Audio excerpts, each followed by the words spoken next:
नमस्कार प्यारे मित्रों। आज हम जो सबसे सारपूर्ण, महत्वपूर्ण और गंभीर तथ्य है जिसको भारत में प्रकट होने का अवसर मिला, क्योंकि भारत इस पृथ्वीलोक पर जो आज विश्व है उसमें सबसे पुरातन संस्कृति और सभ्यता है। इसलिए भारत ने पूरा जीवन जिया है, देखा है, अनुभूत किया है, जाना है, पहचाना है, महसूस किया है। उसके बाद भीतर की ओर भी प्रवेश किया है और भीतर इतना गहरा उतरा है क्योंकि बाकी जो बाहर की चीजें थी उसको वो देख चुका।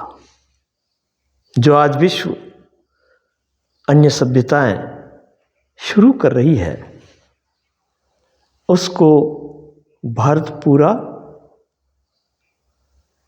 अपने में समाहित कर चुका, भोग चुका, जान चुका उसे।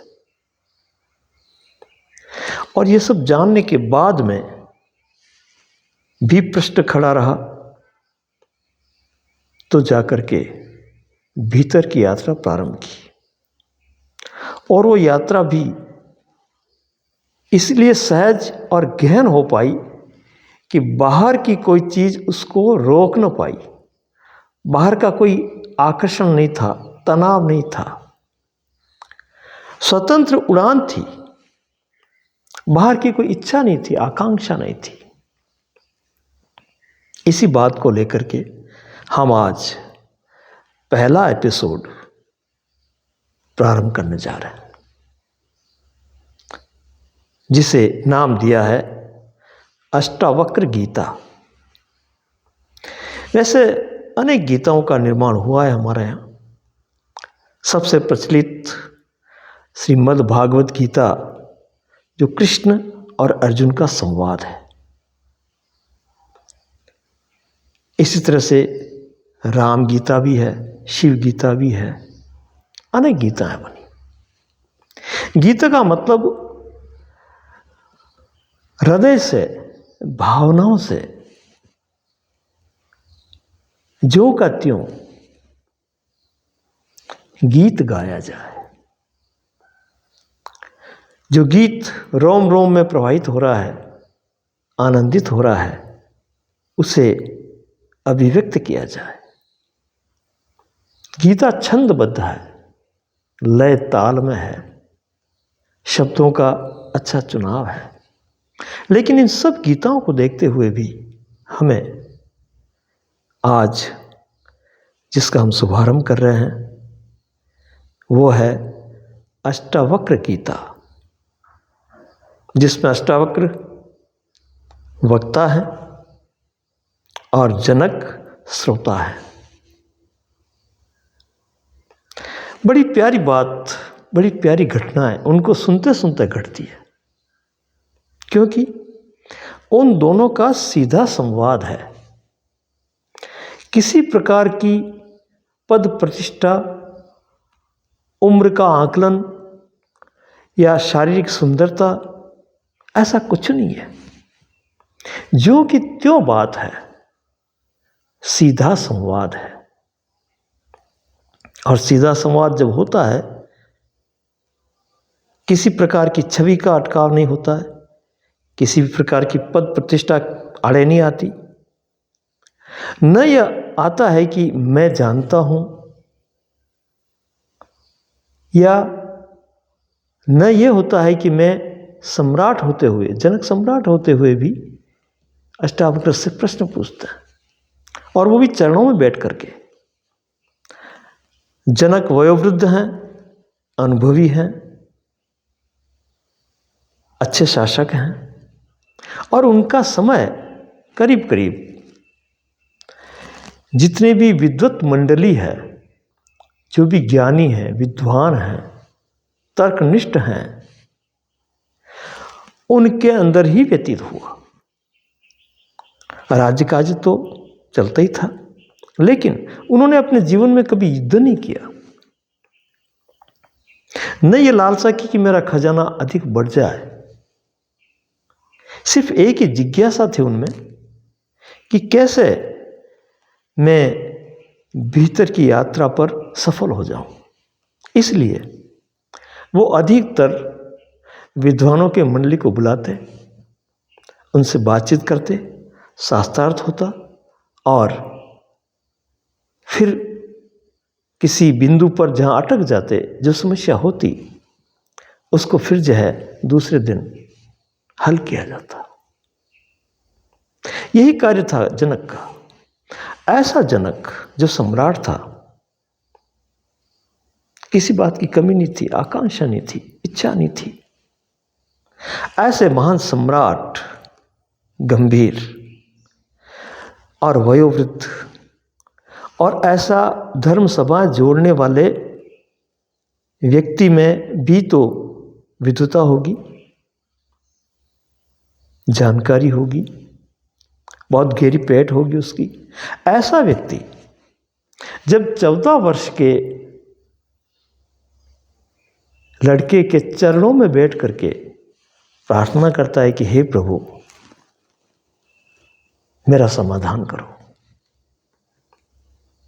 मैं अभी भी उलझा हुआ हूं, इतना सब कुछ करते हुए भी अभी भी मेरी समझ में यह नहीं आया कि यथार्थ क्या है, सत्य क्या है। इसलिए उनके चरणों में बैठ करके प्रार्थना करते हैं, उनको भगवान कहते हैं, प्रभु नाम से संबोधित करते हैं। तो कितना अच्छा एक सुंदर पात्र जो अपनी सारी छवियों को छोड़ करके, सारी प्रतिष्ठा, सम्मान, सब कुछ छोड़ करके ज्ञान पिपासु उनके चरणों में बैठा है। और उधर जो अष्टावक्र हैं, उनका शरीर भी इतना सुंदर नहीं, बालक हैं अभी, उनको प्रशंसा की भी इच्छा नहीं कि मैं राजा को कुछ कह रहा हूं तो मुझे कुछ मिलेगा, कुछ नहीं चाहिए उनको। स्वतंत्र हैं, उन्मुक्त हैं वो। और उसी मस्ती को देख करके, उसी हालात को देख करके जनक उनके चरणों में चला जाता है। इसके भी बहुत से प्रसंग हैं, थोड़ा उन प्रसंगों पर भी हम गौर करेंगे तो अच्छा रहेगा। धर्म सभा हो रही है, अनेक बड़े बड़े विद्वान दूर दूर से बुला करके शास्त्रार्थ हो रहा है, किसी मूल समस्या को सुलझाने की कोशिश की जा रही है। वहां अष्टावक्र पहुंच जाते हैं। उनका जो शरीर था 8 जगह से टेढ़ा मेढ़ा था। वो चलते थे तो बड़े अजीब लगते थे। चलना क्या, वो खड़े होते तो भी उनका टेढ़ापन तो दिखाई ही देता। गए वहां और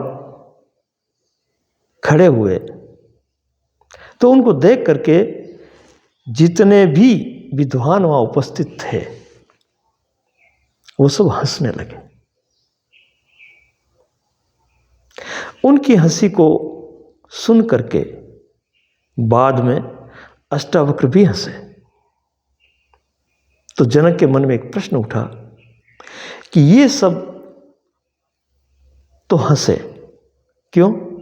कि आपके शरीर की गतिविधि को देखा, ऐसा बेडोल स्वरूप देख करके, और इन्होंने मन में सोचा होगा कि ये व्यक्ति भी इस सभा में आया है, क्या करेगा, ऐसा कुछ चला होगा इनके मन में और उससे हंसी आ गई होगी। लेकिन आप क्यों हंसे? अष्टावक्र को जनक बड़े विनम्र भाव से पूछ रहे हैं। अष्टावक्र कहते हैं कि ये सभी विद्वान आत्म तत्व की बात कर रहे हैं। आत्मा जो व्यापक है, निर्विकार है, अनंत है,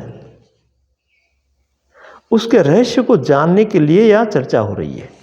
यानी कि ये सब आत्मविद हैं और आत्मा पर दृष्टि रखते हुए बात कर रहे हैं। लेकिन जब इनकी दृष्टि मेरी देह पर गई, मेरे चर्म पर गई, तो बड़ा अजीब लगा। और अष्टावक्र ने हंसने के बाद में यह भी कहा था कि हे राजा जनक, क्या इन चमारों की भीड़ को इकट्ठा करके तू ज्ञान की प्राप्ति की संभावना अपने में देख रहा है, आशा कर रहा है? इनकी दृष्टि कहीं है, इनके वचन कहीं है, इनके मन में कुछ और है।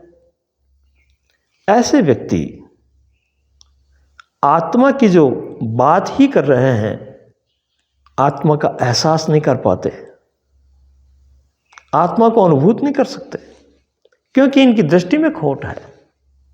ये मैंने जान लिया। मेरी जो देह देखी, तो देह देख करके जो हंसे, वहां तक ही इनकी दृष्टि है। मेरी जो आत्मा है, उस पर इनकी दृष्टि नहीं है। और उसका प्रत्युत्तर देते हुए बहुत ही गजब की बात कही उन्होंने कि हे जनक, जैसे एक घड़ा है टेढ़ा मेढ़ा, उसके अंदर भी आकाश है, तो क्या आकाश टेढ़ा मेढ़ा हो गया? नहीं, आकाश ज्यों का त्यों है। किसी घड़े के टेढ़े मेढ़े होने से आकाश टेढ़ा मेढ़ा नहीं होता। जो आत्म तत्व है वो व्यापक है। उदाहरण दिया आकाश का, आकाश की तरह व्यापक है, उसको कोई छू भी नहीं सकता। किसी भी माध्यम से, किसी भी दृष्टिकोण से वो विकृत नहीं होता, वो ज्यों का त्यों है। ये है आत्मदृष्टि। तो इनके हंसने के पीछे मुझे लगा कि इनकी दृष्टि आत्मा पर नहीं है, देह दृष्टि है। और जब तक देह दृष्टि है, तब तक आत्मज्ञान असंभव है। क्योंकि अनेकों में जब बंटा हुआ है विचार, तो फिर जो अनेकों का कारण है एक, उसको कैसे जानेगा? बहुत ही गूढ़ बात उन्होंने कही और जनक विवल हो गए। भीतर से एक भाव की धारा निकली। मन जो है उनका शांत हो गया। इतनी जो बातें धर्म स्वभाव में उन्होंने सुनी, उन सब का सार निकालते हुए उन्होंने देखा कि ये जो बच्चा है, ये बोध को प्राप्त है, ये जान चुका है। अब इनके सानिध्य में रह करके मुझे जानना होगा। इनका सानिध्य मेरे लिए बहुत है, इतने की जरूरत नहीं, एक ही काफी है। एक जो समर्थ हो वो खूब होता है।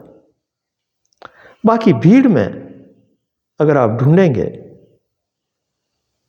तो मुश्किल है, और विचलित कर देगी भीड़, और उलझा देगी, और भटका देगी। इसके बाद में अष्टावक्र गीता का शुभारंभ होता है। जनक हाथ जोड़ करके पूछते हैं, कथम ज्ञानम वाप्नोति। पहला प्रश्न, ज्ञान कैसे व्याप्त होता है, इसको समझना। कथम ज्ञानम वाप्नोति, पूरा श्लोक यूं है, कथम ज्ञानम वाप्नोति, कथम मुक्ति भविष्यति, वैराग्यम च कथम प्राप्तम, एतत् ब्रूहि मम प्रभु। ये पूरा श्लोक है, उसका एक अंश ले रहे हैं हम। कथम ज्ञानम वाप्नोति, ज्ञान कैसे व्याप्त होता है। वाप्नोति शब्द कहा है यहां, इस पर ध्यान देना है हमें। व्यापकता की ओर, जो व्यापक है, जो रम जाए, जो ओतप्रोत हो जाए, जो समरस हो जाए, उस ज्ञान की बात कर रहे हैं वो, न कि उस ज्ञान की जिसको जान करके संग्रह किया जाए और फिर उसमें कुछ उपमा अलंकार लगा करके दूसरे को कहा जाए, अपनी प्रसिद्धि बताने के लिए उसमें लिपापोती की जाए।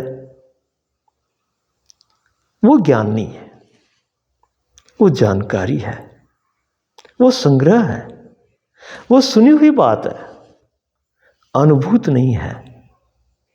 और आजकल देखा जाए तो ऐसी ही जानकारी के ज्ञान को लेकर के अनेक विभाग बन गए, अनेक संप्रदाय बन गए, अनेक धर्म बन गए। और वो क्या कर रहे हैं, अपनी जानकारी को दूसरे की जानकारी पर लादना चाह रहे हैं, मनवाना चाह रहे हैं, थोप रहे हैं एक दूसरे पर। और अगर नहीं मानते हो तो लड़ाई पर भी उतर हो जाते हैं। बड़ा विध्वंसक ज्ञान है ये जानकारी जो है। उपलब्धि तो ठीक है, लेकिन विध्वंस की ओर ले जा रही है, विनाश कर रही है। तो उस ज्ञान की बात नहीं है।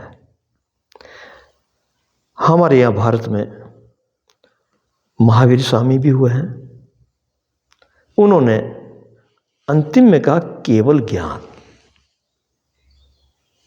ज्ञान शब्द ही नहीं कहा, केवल ज्ञान। केवल ज्ञान वही मतलब जो व्याप्त होता है, जिसका संग्रह नहीं होता, जिसको इकट्ठा करके ज्ञान का व्यापार नहीं कर सकते। जानकारियां इकट्ठी करके तर्क वितर्क में उतर करके अपनी प्रशंसा को बढ़ा नहीं सकते। वो तो व्याप्त होता है। जैसे पानी पीने के बाद में पूरे शरीर में व्याप्त हो जाता है, फैल जाता है, रग रग में फैल जाता है। तो इस तरह की बात जहां हृदय और मस्तिष्क दोनों एक होकर के जब कोई गति करेंगे तो हृदय का सानिध्य होने की वजह से मस्तिष्क उसको संग्रह नहीं करेगा, उसका एहसास करना चाहेगा, अनुभूत करना चाहेगा। वो अपने आप में ओतप्रोत होगा, उसको जिएगा, वो कहेगा नहीं, जिएगा। तो ये वाप्नोति की जो बात आई है, कथम ज्ञानम वाप्नोति, ज्ञान व्याप्त कैसे हो, ज्ञान मिले कैसे, ज्ञान इकट्ठा कैसे करूं, ज्ञान का संग्रह कैसे करूं, दूसरों को उत्तर कैसे दूं, मैं ज्ञानी कैसे हो जाऊं, ऐसी कोई बात यहां नहीं पूछी। तो ये जो पहला प्रश्न है, इसमें पूछते ही मालूम पड़ता है कि जनक कितनी गहराई से प्रश्न को बड़े तौर तरीके से पूछने की बात कर रहा है। बहुत सी बार प्रश्नकर्ता के प्रश्न में ही प्रश्नकर्ता की पूरी गतिविधि मालूम हो जाती है। वो कहाँ अटका हुआ है, वो क्या जानना चाहता है, उस जानने के पीछे कारण क्या है, क्या मकसद है उसका, क्या उद्देश्य है। ये जो वापनोति वाली बात है, कथम ज्ञानम वापनोति, कैसे व्याप्त होता है, कैसे मेरे में वो सराबर हो जाए, रग रग में रम जाए, मैं कैसे ज्ञान को जीऊं, ऐसा ज्ञान चाहिए। बहुत ही गहरी बात कही। और दूसरा जो प्रश्न है वो है कथम मुक्ति है भविष्यति, मुक्ति कैसे होगी। मुक्ति प्राप्त करने वाली बात यहां नहीं है, भविष्यति कैसे होगी। ऐसा जो ज्ञान जो व्याप्त हो जाए मुझ में, पहली बात तो ये। और दूसरी ये कि मैं मुक्त होना चाहता हूं, उस ज्ञान की व्याप्ति के साथ मुक्त होना चाहता हूं। किससे? उस व्याप्ति से भी, वो भी मेरे अंदर जो है संग्रह की तरफ पड़ी न रह जाए, मैं वही अटका हुआ न रह जाऊं। कितनी गहन गंभीरता है। मुक्ति कैसे होगी, कैसे घटेगी। मुक्ति एक घटना है। मुक्ति कोई वस्तु नहीं है जो आप पकड़ करके उसको साथ में लेकर के चलो। मुक्ति एक घटना है, एक अघटित घटना है। इसलिए उसके लिए कोई विधान नहीं है, कोई सूत्र नहीं है, कोई सिद्धांत नहीं है, कोई तर्क वितर्क और मन की कोई चालाकियां या उपाय वहां काम नहीं करते हैं। जो घटता है सहज में घट जाता है। ये जो करने वाली बात है, साधना करूं कि उपासना करूं कि कुछ और करूं, कोई तरीके उपाय लगाऊं मैं ताकि कुछ हो जाए, यह मुक्ति के लिए सारी जानकारियां फेल है, कोई काम नहीं देती वो। क्योंकि मुक्ति अपने आप में घटना है और अपना आप से घटती है। आपका उसमें, हमारा उसमें कोई जोर जबरदस्ती नहीं, कोई तौर तरीके नहीं। ऐसी विचित्र घटना जिसमें घटी, उन्हीं अष्टावक्र की आज बात कर रहे हैं हम। कैसे घटी, जहां के एक सम्राट झुक जाता है, वो भी जाना माना, विद्वता को प्राप्त हुआ, अनेक विद्वानों का सम्मेलन करने वाला, निस्वार्थ, किसी भी छवि को न रखने वाला, उनके चरणों में बैठ करके ये भी नहीं सोचता कि मैं क्या हूं और ये क्या है, इस दृष्टि को हटा करके बात पूछ रहा है। तो जहां घटना घटेगी वो कैसे घटेगी ये मन नहीं जानता, और फिर जो भी अटकलें ये लगाता है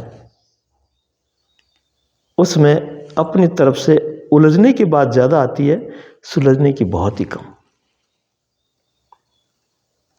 तो अष्टावक्र गीता को हम महागीता भी कह दें तो कोई अतिशयोक्ति नहीं है। महागीता कहने के योग्य है ये, इसको समझना होगा और बहुत ही ठंडे दिमाग से समझना होगा। इसको समझने के लिए कुशाग्र बुद्धि भी चाहिए और हृदय की विशालता भी चाहिए।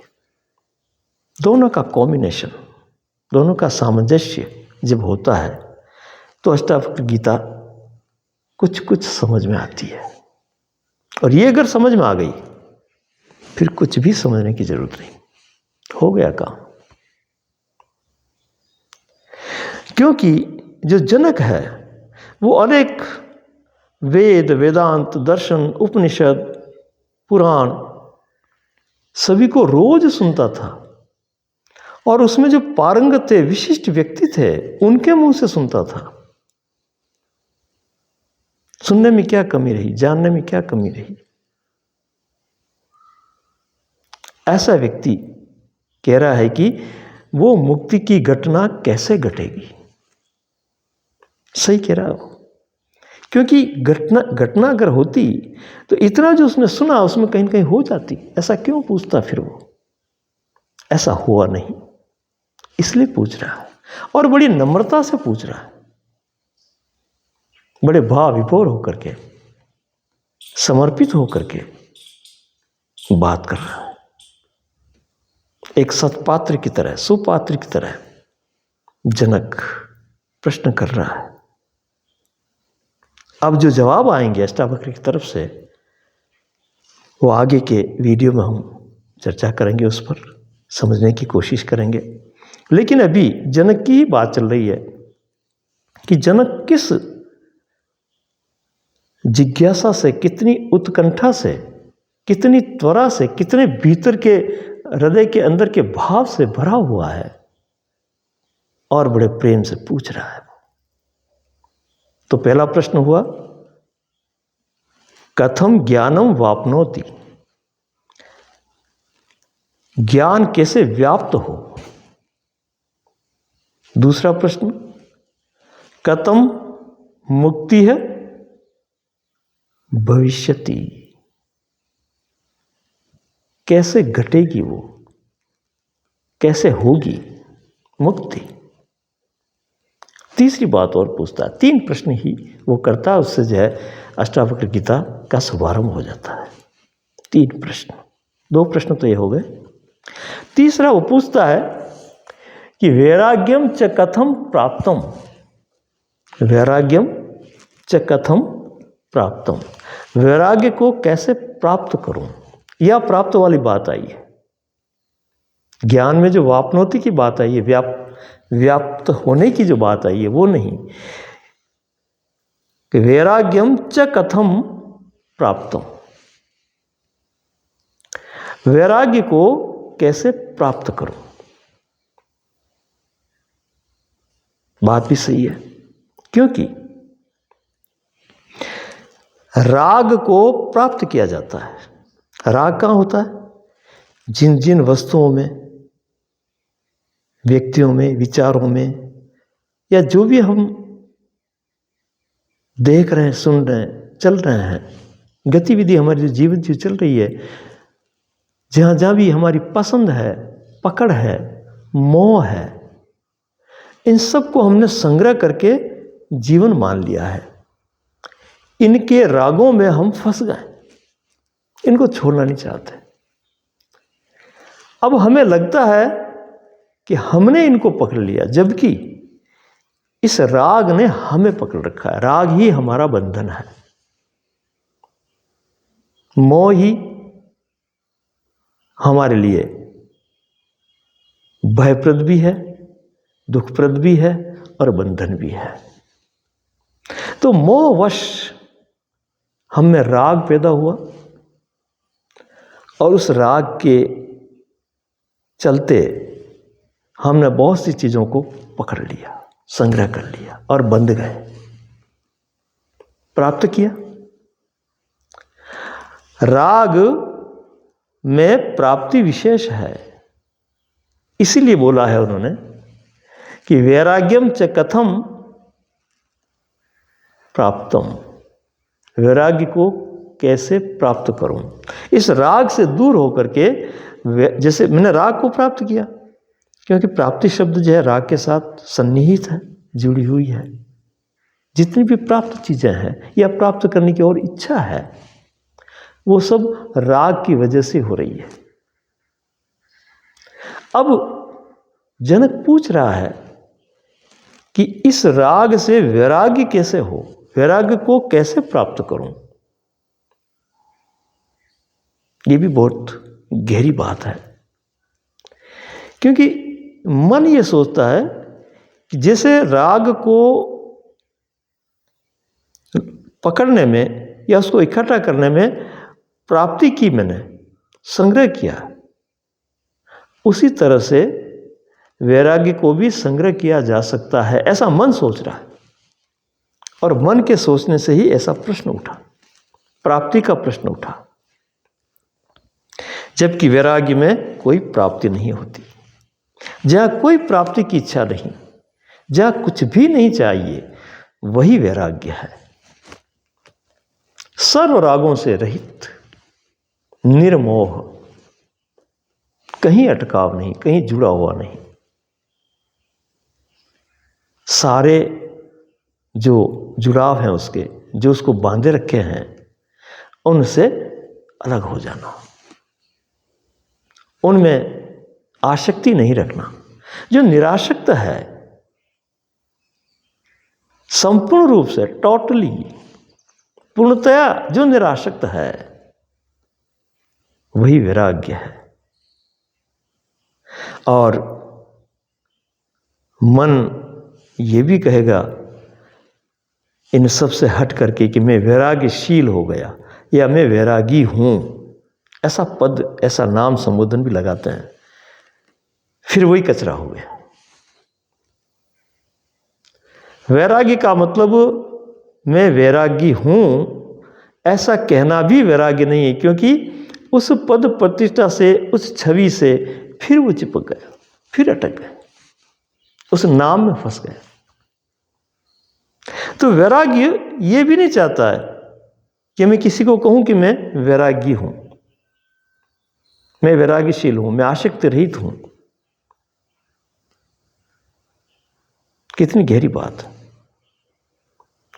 तो रागों का समूल उन्मूलन, नाश नहीं कह रहा हूं मैं, रागों से पूर्णतः हट जाना, आसक्ति से हट जाना वैराग्य है। कहते हैं वो, वैराग्यम च कथम प्राप्तम, वैराग्य कैसे प्राप्त होगा, ये 3 प्रश्न। और इन तीनों प्रश्नों को पूछते हुए बड़े प्रेम से हाथ जोड़ करके वो कहते हैं, एतत् ब्रूहि मम प्रभो, एतत् ब्रूहि मम प्रभो। ये सब जो भी मैंने कहा है, 2-3 प्रश्न, एतत् ब्रूहि मम प्रभो, हे प्रभु, हे भगवान, कृपा करके मुझे कहो, मुझे समझाओ।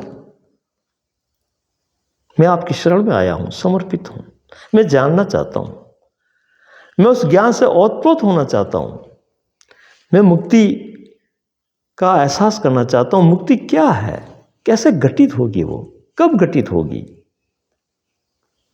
और ये जो भी राग मुझे बांधे हुए हैं, उनसे अलग होकर के मैं वैराग्य को प्राप्त करना चाहता हूं, ताकि फिर से मुझे झंझट में डाल सके।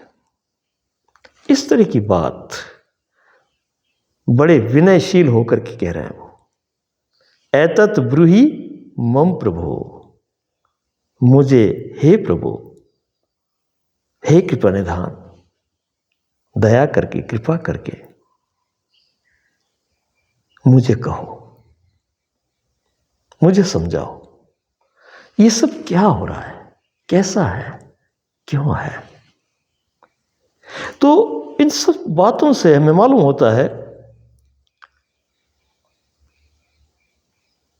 कि कथम च वैराग्यम प्राप्तम, या वैराग्यम च कथम प्राप्तम, ये जो बात कही जनक ने, उसमें वो जितने भी राग हैं, जितने भी भोग हैं, वो सब महसूस कर चुका, भोग चुका, तब जाकर के बात उठी। वरना वो अटका हुआ होता, भोग रसिक होता, विषयों के अंदर आसक्त होता, विषय उसको प्रिय लगते, तो उनको हटाने के बाद भी कहने की हिम्मत ना होती।